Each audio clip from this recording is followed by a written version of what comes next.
लॉकडाऊनमुळे शाळा बंद असल्या तरी शासनाची शालेय पोषण आहार मात्र सुरू आहे। यामुळे पालकांनी समाधान व्यक्त केले आहे। आज नवभारत कन्या विद्यालय मूल येथे शेकडो विद्यार्थ्यांना अन्नधान्याचे वाटप करण्यात आले।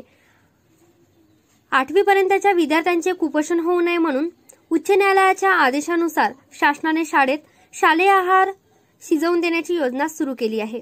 कोरोनाच्या लॉकडाऊनमुळे शाळा सुद्धा बंद आहे, त्यामुळे अन्न शिजवून देणेही बंद आहे। मात्र लाभार्थी विद्यार्थ्यांना शाळेत बोलावून शालेय पोषण आहारातील तांदूळ, डाळ, चणा नियमित दिला जात असल्याने पालकांनी समाधान व्यक्त केले आहे। कोरोनात अनेक गोरगरिबांचे रोजगार बंद केले, त्यामुळे शालेय पोषण आहाराची योजना मिळाल्याने घरात तेवढाच हातभार लावता आल्याची भावना पालकांनी व्यक्त केली आहे। मी शुभांगिनी वैरागळे, नवभारत कन्या विद्यालय। आज आमच्या शाळेत डिसेंबर महिन्याचं शालेय पोषण आहाराचं वाटप सुरू आहे।